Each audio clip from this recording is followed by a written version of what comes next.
Hi out there. How is everyone doing? So it is Sipping Tea with Sabrina, and I have with me Miss Christal, but let's get into it. Welcome to Sipping Tea with Sabrina. In a second, we'll be sharing the tea on creating a healthy nonprofit board.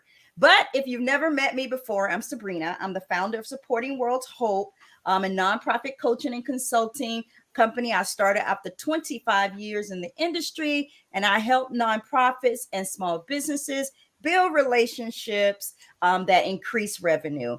I'm a keynote speaker and a master trainer, and the services I provide are board and fund development and strategic planning. And we have with us today, we have Miss Christal Cherry from the Board Pro. Let's give her a round of applause. Yay! Woo! So this conversation is critical, especially if you're a small nonprofit, um, and you'll learn useful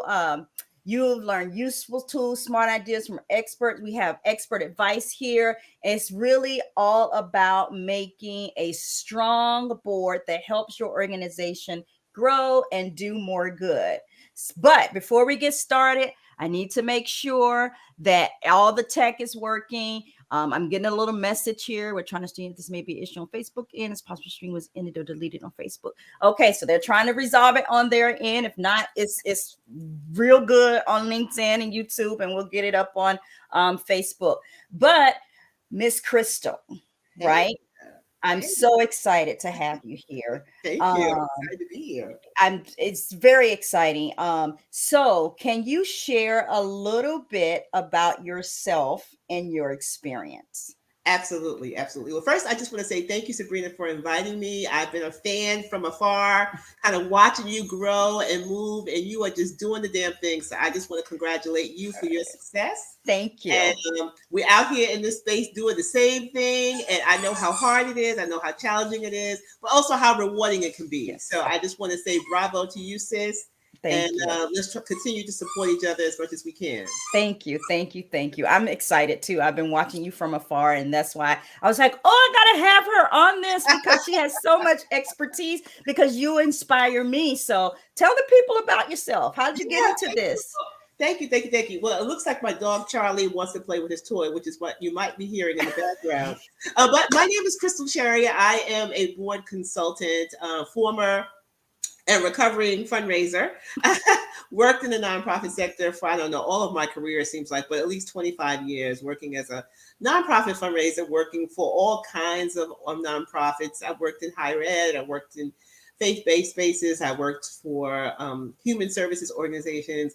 I worked my way up to be the executive vice president and chief development officer, then transitioned into consulting, working for a consulting firm for a while as a fundraiser, and then decided I wanted to take a turn and wanted to shift the work that I was doing. And I decided I was going to use all my experience that I had learned as a fundraiser and pour that into helping nonprofit boards to govern their organizations. And that was about almost 4 years ago now, right before COVID. And it's been absolutely wonderful. I've learned so much about myself, and I've learned that every board is different. But whether you're working with a very small nonprofit board or you're working with a large organization that has 15, 18 members and a $15 million budget, they all have issues, they all have problems, and they're all very different. So it has really helped me to kind of understand what the concerns of the boards are and of the CEOs and executive directors that I work with. So it's been rewarding, and I love it, Sabrina. Good. So that's why I was excited to have you on here. I promise that it is going to be will be done about 10:40-ish, depending on the questions. I am going to see if I can make sure that we are actually in the Facebook group, because I think it's very important that this be streamlined over there. So I think we're there now. So this is perfect timing. People in the Facebook group, we lost you for about 4 minutes, but Miss Christal is an expert here, and we have about 8 questions that we're going to go through around board. I will say this, not a question here, but why are you a fan of boards? Yeah. So, working as a nonprofit fundraiser, I had the privilege of being one of the staff members to sit in on board meetings. In some cases, not, but in most cases, I have been. And I just understood that they have so much power to make change. And a lot of times they just either they don't know they have the power or they have not been empowered to really utilize their muscle to help the nonprofit grow and thrive and survive. And I realized early on that they need training. So many of them are good hearted, do-gooders who want to come in and make a difference in the world, but have not been properly trained to do so. And people just think, I'll just get on a board and I'm going to jump on the board and I know exactly what I'm supposed to do. And nonprofits, I think, have done a poor job of preparing them. Yes. And so I thought this was an area where I can go in and talk about all the things that I learned in terms of being an advocate, knowing how to tell a compelling story, knowing how to build relationships, right? Yeah. Knowing how to be the face of the organization, all the things I had to do as a fundraiser, Right. board members have to do as well. And so I just thought it would be an easy transition from where I had been to now where I could be. And I just think empowering board members to help them understand you have the power to do so much good here. And a lot of times we're not utilizing and optimizing the resources that board members have, the skill sets that they have. And I wanted to connect those dots and make sure that the nonprofit and the board were working in tandem and on the same page. And so that's kind of why I got into it and why I love it. Good. So, in the context of a small nonprofit, why is it crucial to have healthy and effective board? How does a strong board contribute to the success and sustainability of that organization? You kind of just went into it, but go into it a little bit more for me. Yeah, so startups and small nonprofits, they're the most vulnerable, right? They often don't have a lot of staff, they don't have a lot of resources, and so they really do need a working board. That means individuals who are willing to come in and do some things that maybe staff would normally do.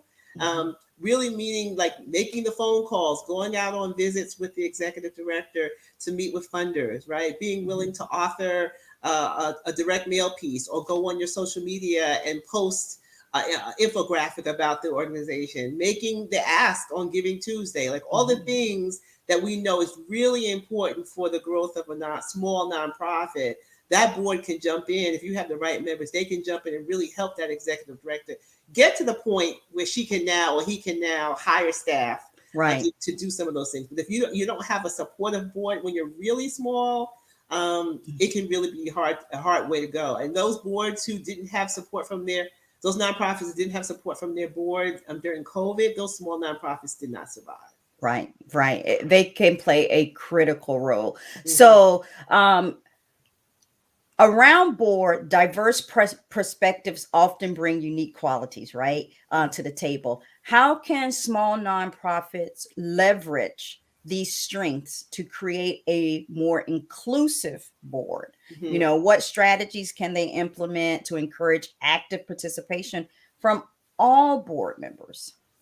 Yeah, I think the best thing any nonprofit to do, but particularly a small nonprofit, is to get representatives who are close to the community that you're actually serving, right? You want those who are proximate to the solutions that you could possibly make for nonprofits. If you have folks on your board who have no clue or no frame of reference for the work that you're doing, it's going to make it difficult. So if you have folks on your board who have lived experience, whether they've been homeless or whether they've been HIV positive or been a teen mom, having those perspectives, being close to the problem, I think makes a lot of sense. And then, of course, you want to make sure that you have folks who have resources and connections and who are willing to share them. Because it's great to have someone who has resources and connections. If they're not willing to share them, it does you no good, right? So you want to make sure. Oh, exactly. Let me ask you this. When you say that, people that are willing to share, what is one of the best practices, do you think, in recruiting board members or getting the right people on your board? Yeah. So one of the things I do, and you probably do this as well, is I have my client create a matrix, right? A board matrix. And so that we fill that out so that we can see who's on the board right now, what skill sets they have. You make your matrix as long and as intricate as you want. You can include age, race, skill sets, resources, so that you can see who you have on your board, and then you can see where the gaps are. We don't have anybody on our board who has fundraising expertise, or we need an attorney on our board, or we need someone who's more of a visionary on our board, or we need someone who has social media influence. So once you fill out that matrix and we can see who you already have in your board space, then we'll know who we're looking for, right? And so when I do search, and I do board search, clients will hire me to find diverse board members for them. I have this conversation. We do a strategic visioning session where I say, who is the ideal board member for you right now?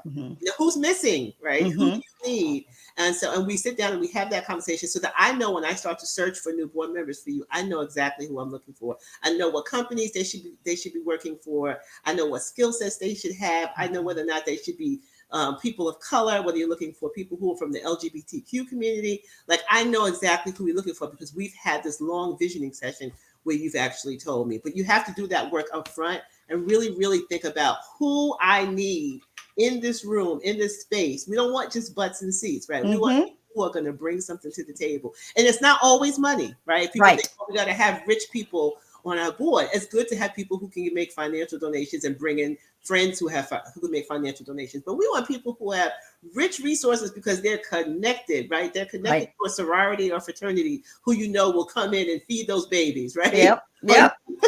They're connected because they're a member of the Chamber of Commerce, or they're in a Rotary Club, or in a book club even, right? And they bring people to the table who are going to support your next event. So you got to figure out for yourself what your needs are, what your priorities are. It starts with that strategic plan. You do strategic plan, Sabrina. Get that strategic plan in front of you to look at it and say, okay, what are our priorities? What are the 3 pillars that we've decided are important to us, right? And then from that strategic plan, you can start looking at your board to say, this is who I need. These are the goals we have. This is what we're trying to achieve. And these are the kind of people we need to help us achieve those goals. Yeah, I'm sitting here and I'm nodding. I'm like, yes. This is so awesome. But it's hard to get nonprofits to slow down and plan. And be strategic about who they bring onto their board. And so how do you build a board culture that is essential, that board members understand, and that the founder or the CEO understands that they have to slow down, outside of that, what are some of the key elements of a positive board culture, and how can small nonprofits foster an environment of collaboration, of respect, and shared vision amongst their board members?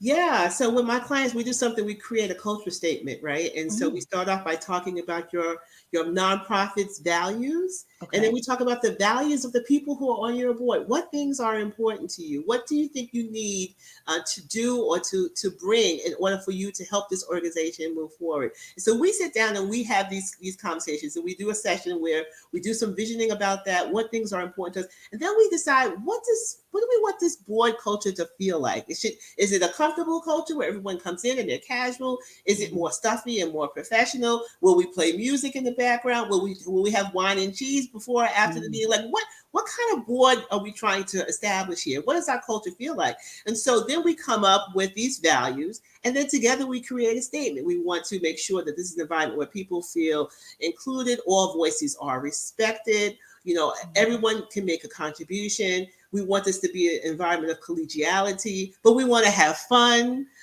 We're going to be respectful of each other's differences, and you can actually put this in an actual culture statement that's distributed to your entire board. So coming onto that board, what this culture is going to be like, what's accepted and not accepted, what's going to get you kicked off this board if you come in and act crazy. Right.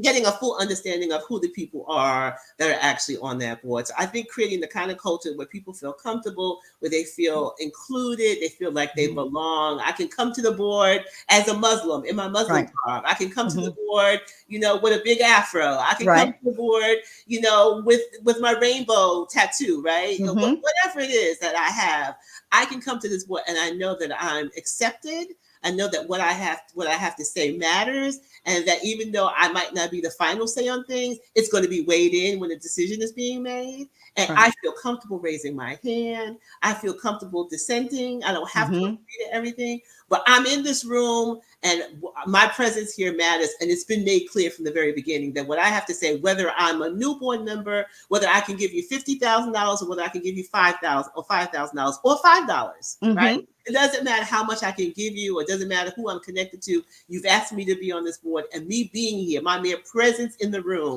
makes a difference, because what I have to offer matters. And I think we have to create that kind of culture. And often our board members don't feel comfortable doing that. Right. And that's the intentionality, right? That's the slowing down and planning and having that vision and bringing the board members along on that vision. One of the things that frustrate me, or not frustrate me, one of the frustrations I hear all the time is my board doesn't do anything, or my board doesn't do this, or they don't do this. But what you're saying repeatedly is it takes time to build that culture. It takes some effort. You just can't bring anybody onto your board. It's all of those pieces to get you to that board that you're admiring from afar. Like, how does their organization do that? Or how do they get their board? But you see, it takes some intentionality. And so let me ask you, the communication between the board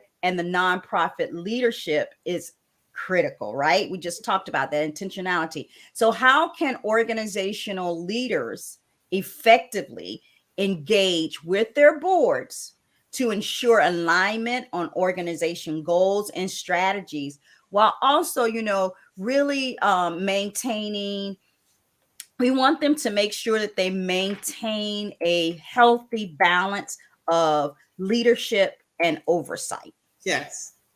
Yeah. And so what I believe one of the most telling things about a nonprofit is the relationship between the CEO or the executive director and the board chair.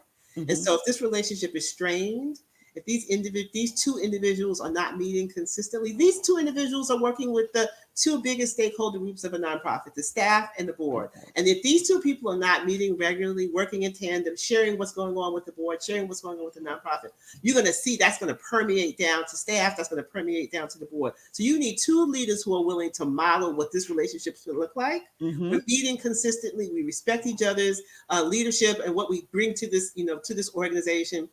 I come as the board chair, prepared to bring you a board that's ready to help you govern. I'm the CEO. I bring to you a staff that's ready to work.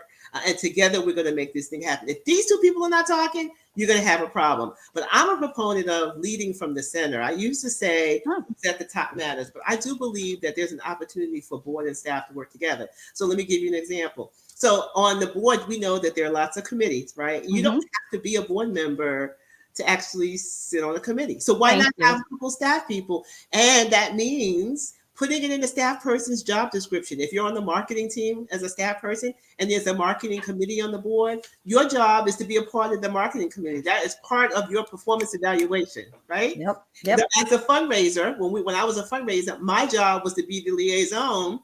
I had to liaise between the development chair and my CEO, right?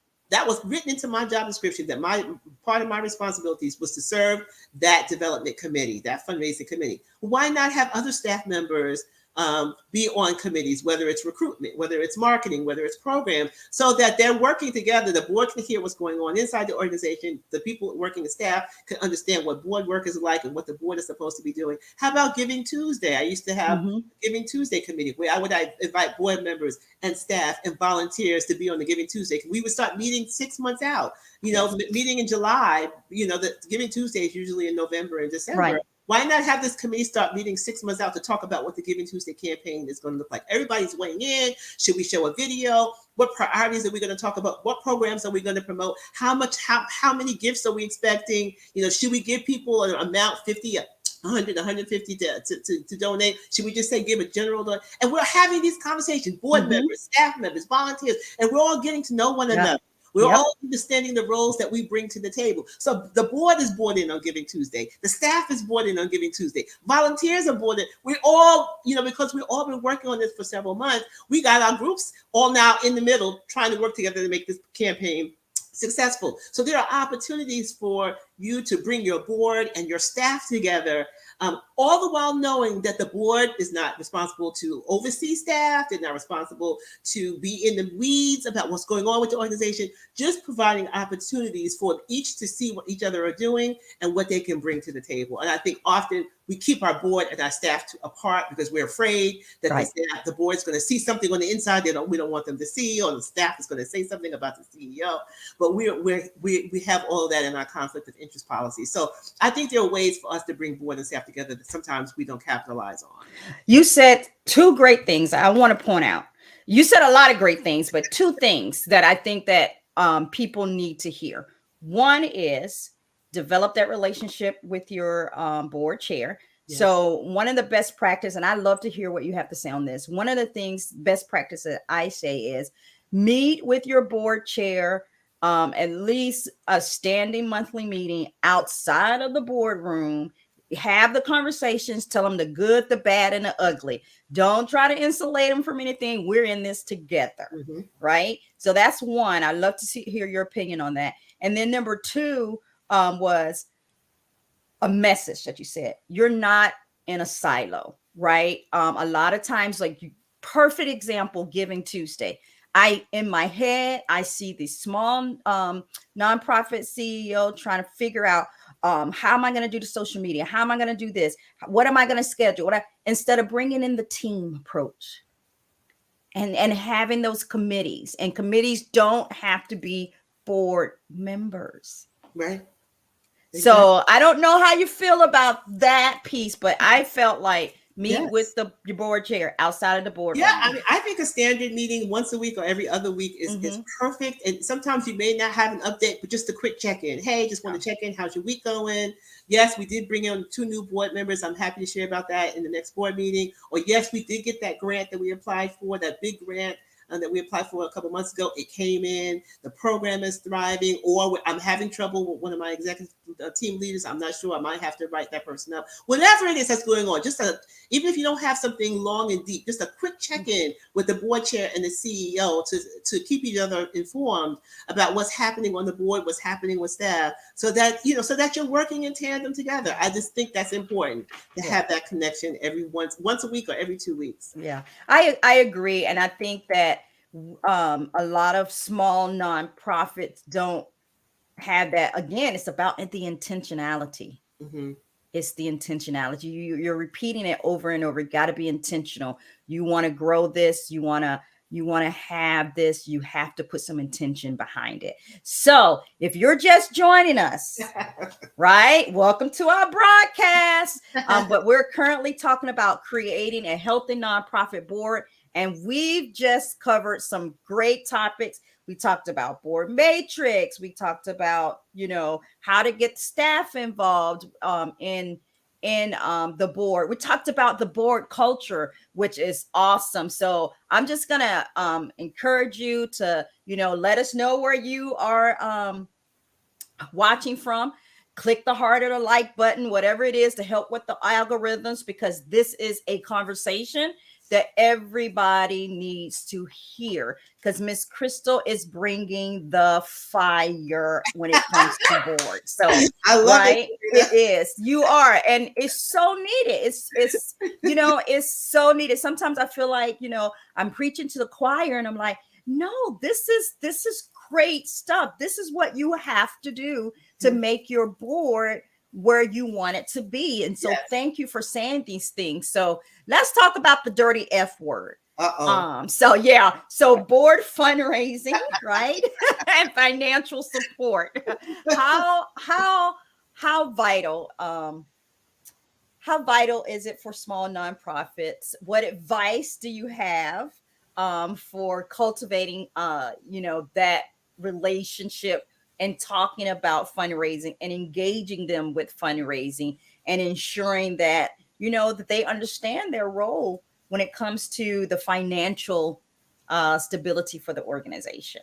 All right, Sabrina, now you're making my heart throb. I Okay. know, Yeah, right? so the stewardship piece of board work is often not the sexy stuff, right? So a lot Right. of times people don't want to talk about, looking at all the finances, looking at the 990, making sure the budget is right. But they really need to do that so they have a full understanding of what this, because you can look at an organization's budget and know their story, right? You can tell where they're spending their money, where their money is coming in from. You can tell all the things, right? And so if your board doesn't understand the financial stewardship piece and how important that is, looking at that budget, looking at those programs, understanding, okay, well, we budgeted for this much, but the programs are going to cost this much. This means we're going to have a deficit. This is where our fundraising piece comes in. This is how we created our fundraising goal and the role that I can play in making that happen. So I think really it's really important. While the governance piece is really important and we want them to come in and govern and help make good policy decisions and things like that, we want our boards to understand that we can't function without money, right? We Exactly. can't function without resources. And if we're a small nonprofit and we're just getting started,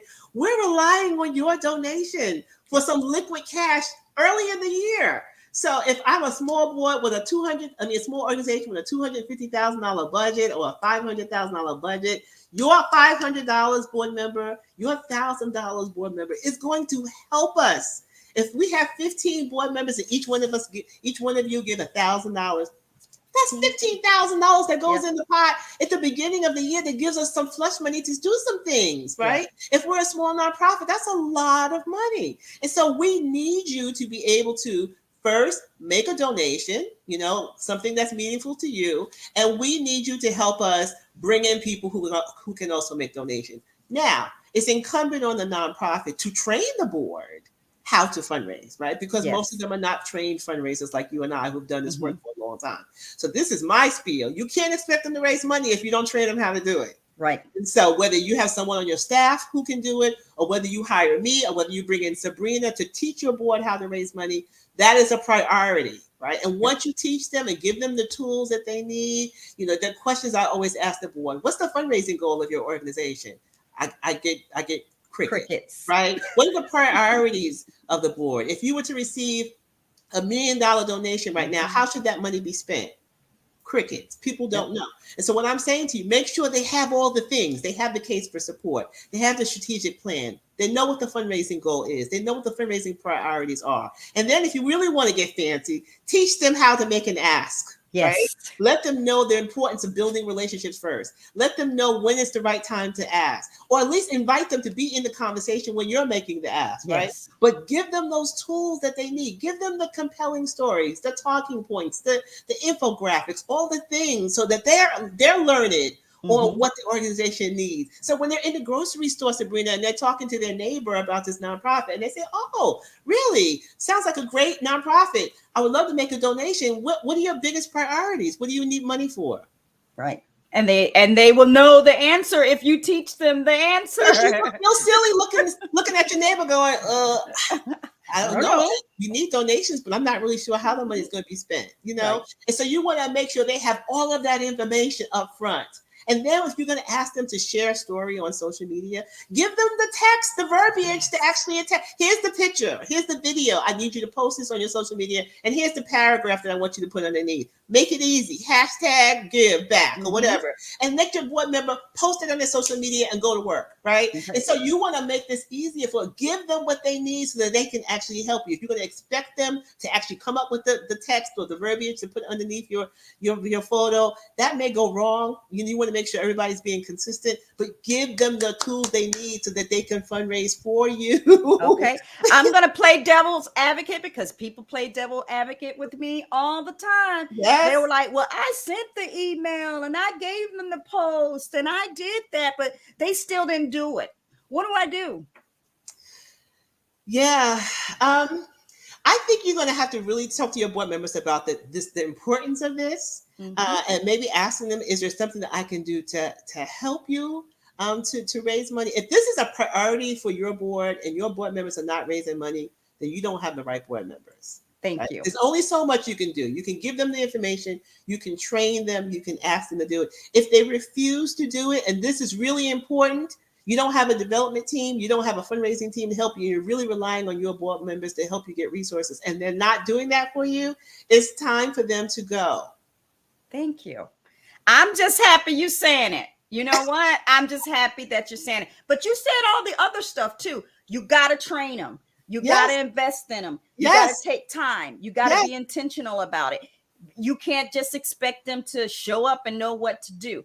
Exactly. After you've done all those things, you got to let them go if they're not the right ones. Exactly. So I just love talking to like-minded people. So going back, let's talk about board a member recruitment and retention. Yes. We know that it can be challenging, right, for small Yes. nonprofits. But how can these organizations identify and attract individuals who are passionate about their cause and can contribute meaningfully to the board's work?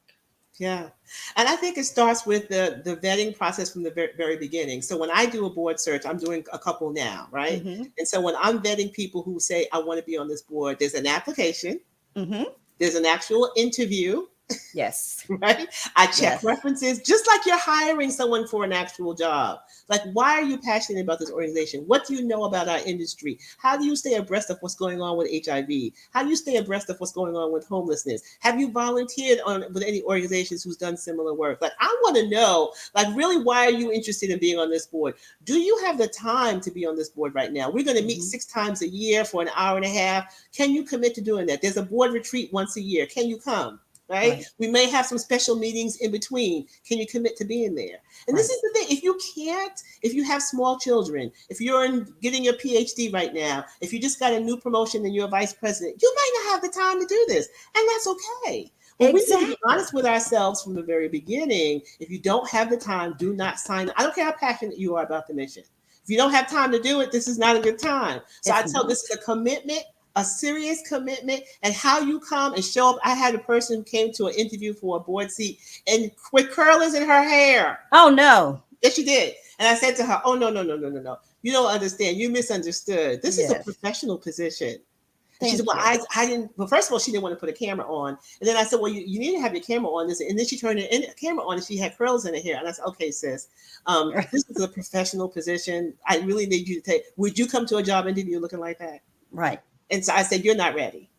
Yeah. So I knew going in, this person, and she had an EDD. I was so surprised. I was like, listen here, sis, come on. You know, but you know what? It goes back to that mindset of a lot of people don't understand what it means to be a board member, right? You go out and you get these people and you think, oh, they have a PhD and they have this and they have that, but they have no idea what it means to serve on a nonprofit board. They don't take it seriously, Sabrina. Exactly. They don't take it seriously. And how you set the tone by doing the interview and an application elevates what has to be done. And so if you don't take the time to do that, you are accepting what you get. You're going to get any Joe or Tammy who wants to just serve on your board, but they're not really prepared. Yep. I call them bubbles. You're going to get some bubbles. I call them the bubble theory. You're going to get some bubbles. So don't do it. Thank you again. I'm so excited about this conversation and just where we're going with this, because we're spilling the tea, Sabrina. We are spilling the tea and people are enjoying it in the comments. I got Demetra here, I got Ray, I got Jamila. They all like giving you the kudos. So this is like awesome, right? And so conflict resolution. Let's segue. Conflict resolution is a natural part of any group dynamics. Yes. And so including nonprofit boards. So how can organizational leaders navigate conflicts effectively? Because if you do it right, you do have these professionals and they are trained. They're on your board. You've empowered them to have an opinion, to come on and say, this is what I believe. This is what, we're going to do. Conflict is naturally going to arise. So then how do you navigate that? How do you navigate that and maintain a positive environment and ensure that everybody's opinions, again, is heard and it's all going towards that vision of organizational growth? And conflict can actually be good for Mm. an organization or for a board, because this is an opportunity for people to grow and to learn. So one of the things we talk about is giving people grace, right? Because a lot Yes. of times a lot of the work that I do, we really do some sessions where people really get to understand one another, understand who they are, how they grew up, and those things. And so that you give people grace, particularly if conflict is about race or gender identity or things like that. But we really say we're all here in this room because we have a passion for the work. Let's get back to why we're all here in the first place. Let's talk about the mission, right? And what it is that we're all trying to accomplish. We're all here when none of us are getting paid. Right, we're all here because we want to make a difference for this community, for these stakeholders, for this group of people that we're trying to serve. So let's get back to the root of why we're here. Mm-hmm. So we start there, right? We give people an opportunity to express themselves and share why there might be conflict. A lot of times, people are misunderstood, right? People come to a conflict with in their own head what they think the other person meant. Right. Or the other person said, and you offended me because you said, and so we really break it down. Okay, well, you offended this person by what you said. Did you understand how that landed for her? Mm-hmm. Right? And how could you have said that differently? Right. So that your message got across without being offensive, right? And so we really sit down and we start breaking down where the root of the conflict, who are the people that are having the conflict, what was said or done, what was the intentions? If you have someone who says something really offensive, we talked about this in a couple of my sessions. What if someone touches your hair? We've had that whole conversation, and you have to call the tension out. Mm-hmm. Right? Don't tiptoe around it. Okay. Call the tension out. You said or you did something that was offensive to this person. Do you understand why this person is upset and why what you did was offensive? Sometimes people will say, I had no idea. I didn't realize that I was offending. I just was curious about how your hair actually felt, right? Right. Like that. So we really get to the root of the problem, but we go back to mission. We are here because we're here to support this organization, and we need to do so in a collegial way, in a way that we're working respectfully, and that you understand that she's different than her and she's different than him. Everybody's going to have different opinions. All opinions are respected, but at the end of the day, what we're not going to have, we're not going to have anybody insulting anyone. Right. We're not going to have anybody offending anyone. And if we can't do this work in a collegial way, then maybe it's time for you to leave or exit the board. We're not going to, and it goes back to that culture statement. This is not what we're going to do. But I think there's an opportunity for us to resolve conflicts when we hit them head on. Right. We hold people accountable, right? We don't tiptoe around it. We give people an opportunity to share, maybe forgive, because we're all going to fumble, right? And so we want opportunity to repair. Right. To give people an opportunity to repair, they understand now that maybe saying those kinds of things. I remember one time, this woman kept referring to the person that she lives with as her partner. And I asked her, is he your partner and your husband, or is he just your husband? And she was offended. And I said, I'm so sorry. I just, you kept referring to him as your partner, but then you have a wedding ring on. I don't know the word partner in my culture. I know husband, right? Right. So you're saying partner, I don't know if you're married or whatever. And she was offended. And so I had to apologize and say that I really didn't mean to offend. Right. I know the word partner now has a broader definition that people are using the word partner. Back then, I didn't understand the term. Partner means somebody who you just kind of kicking it with. That's what I thought. Not someone you're actually married to, because she never said husband. Right. And that was curious for me. But when I called it out, she was offended. And I had to apologize, right? So from there, we were cool. So sometimes it's just a misunderstanding. People say one thing, you don't understand it, you question it, and they don't get it. So you just have to work through that. But hit it head on, address the tension in the room, hold people accountable, give them an opportunity to repair if they've harmed. Right. And I call that like having a little come to Jesus meeting, right? Yes. So as small nonprofits evolve, their boards have to adapt as well. So what strategies can organization leaders, right, employ to ensure that their board, remain agile, are responsive, are equipped to guide the organization through change while staying mission focused? You said always bring it back to the mission. So how do you do that as the board evolves and change? Yeah, and sometimes the board that you had 5 years ago when you were a smaller organization is no longer serving you as the board now when your organization is now $5 million, right? You Right. might need a different kind of board member. You might need a different kind of culture. And sometimes those term limits, right? Yes. It's time to turn that board over. Yes. And sometimes I talk to clients and they've had board members that have been on their board for 25 years, and it's way too long. I just think Yes. at some point you want to keep them around as an advisor because they have the institutional history, Mm-hmm. but on your board 6, 7, maybe 10 years Right. tops. After that, I think it's time for you to move over. The world has changed in 10 years. Technology has certainly changed. You probably tapped all of your resources. You've tapped all your contacts. You've been to every dinner. You've been to every function. You've asked every person you know for money.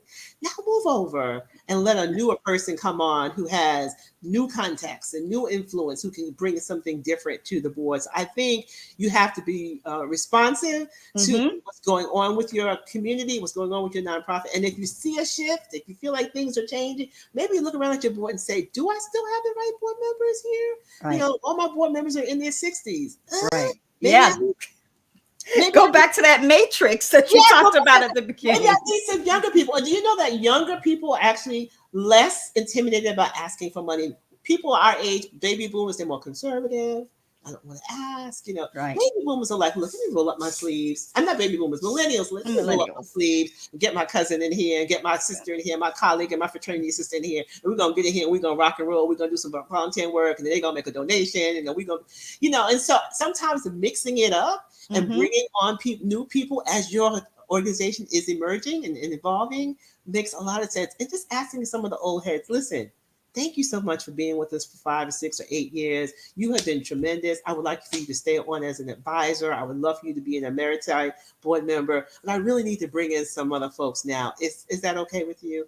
I mean, there's a way to do it. You don't just kick people off. No, you celebrate them off is what I say. You plaque them and thank them, but you make it a big deal because they did give, like you said, 20, sometimes 20, 25 years of their lives to this organization. And so you want to make sure you celebrate them off.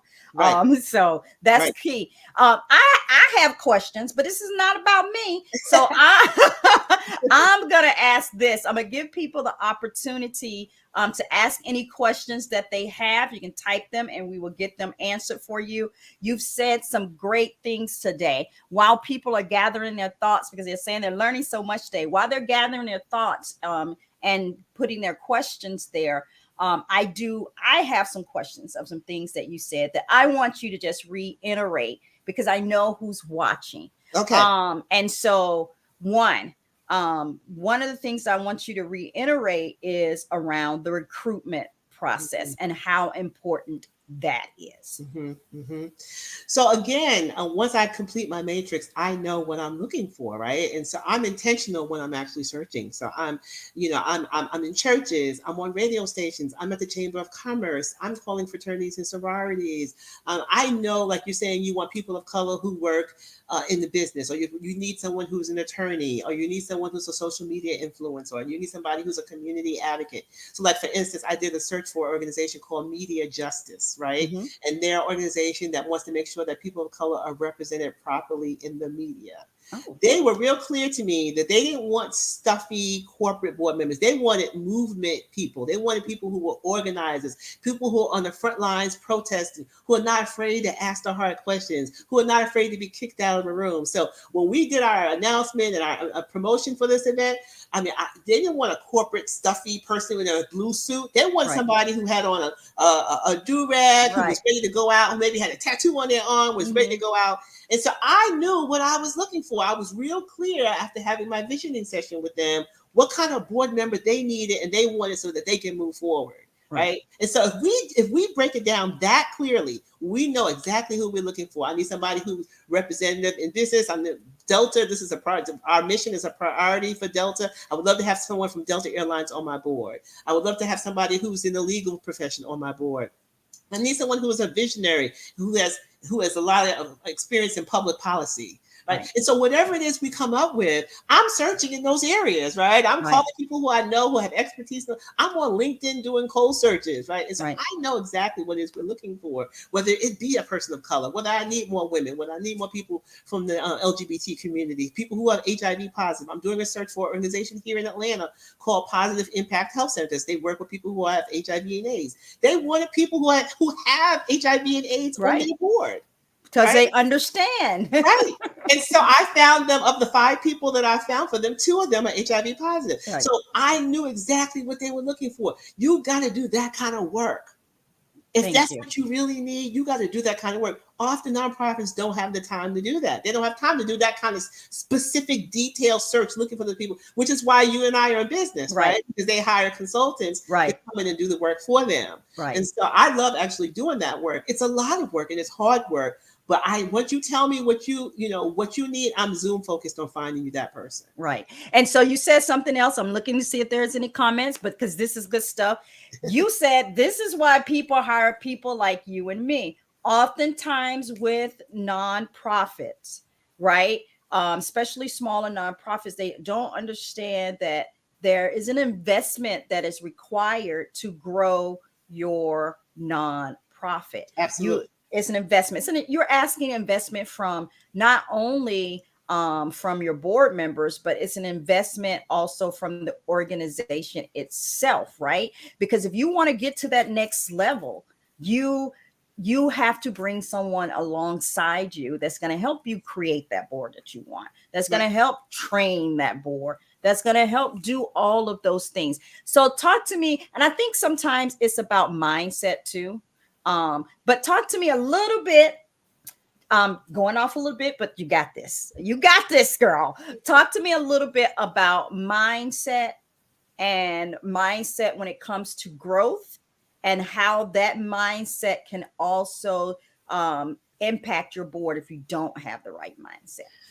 Yeah, so I just did a webinar yesterday called Liberate Your Nonprofit Board, right? And that's all we talked about was a mindset shift that's needed, particularly now in this culture and climate. The world is so different than it was 50 years ago. People are different. It's more diverse. People are more permissive. People are more innovative. There's technology. There are a lot of things that are going on now that are impacting how we work, right? And so if you have a board who's not willing to use social media, if you have a board who don't know how to give online, if you have a board who are not real savvy in using their cell phones, all those things are going to matter, right? And so we have to make sure that we stay tuned to what's going on in the world events, politics, the economy. All of those things are going to impact whether people are whether people are engaging, all those things. And so you need your board to be agile and responsive to what's happening in the world around them.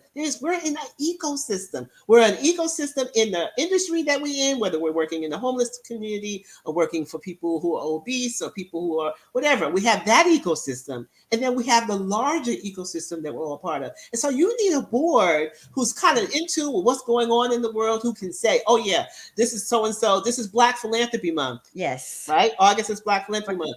This is a great time for me to post, right, about the Black children we're serving in our community. I'm going to put a picture of our kids or our clients that I've gotten permission to use on my social media post, and I'm going to make an ask for a donation now because it's Black Philanthropy Month. Right? You need a board who's staying in tune with what's happening so that they can continue to grow and change their mindset about what board service actually means.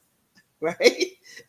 And what they can actually do and bring to the table in order for them to help that organization move forward. So yes, your organization goes through maturity levels. When they're small, you need a small board who can probably help you to move to the next level. They're making phone calls, they're licking envelopes. Now you move further, maybe you've hired a development person. You don't need them to make those phone calls to development. So as your board grows, as your organization grows, the needs of your board changes and grows, right? And so you have to be agile and be ready to respond to all of those different changes that are happening with your organization and in the world. Yes, thank you so much. I said I get you here about 45 minutes. It is 10:49. It's because I'm so much enjoying this conversation. I geek out over boards, and not a lot of people do, Miss Christal. Not a lot of people geek out over boards. When you say boards, they roll their eyes and oh, my board doesn't do anything. But you get it, and so I want other people to get it. And the more you can evangelize that message, the more we can get done with these organizations. So I'm going to thank you for being here. I'm going to ask you to please share with people how they can contact you, and allow you any final words that you Yes. have. Absolutely, absolutely. Well, thank you, Sabrina, again for having me. I loved being here. I love talking about boards, as you can tell. I love that we both doing this work together, Yes. right? And so we have a fine opportunity for us to do something together. We do. But yes, if anyone wants to get in touch with me, my website is www.theboardpro.com. And I'm on Facebook. I'm on Instagram. You can send me an email at hello@theboardpro.com. Find ways for me and Sabrina to work with your organization together. And we would love to, I would love, and I'm sure she would love to work with you as well. Yes, so I'm just excited. So I will leave you with this. Your mission matters and deserves to be highlighted in your community. Your mission matters and can be an inspiration to those who need it the most. Your mission matters and deserves to be funded to its fullest capacity. And our next Sipping Tea with Sabrina will be on September the 27th. And our guest and topic will be federal advocacy for nonprofits. And we'll be hearing from Ron Ham. So again, thank y'all so much for being here. Miss Christal, thank you so much. We will wave you out. Guys, if you didn't get fired from that, I don't know what's wrong with you. We'll tell you later. Bye-bye. Thank you. Have a good day.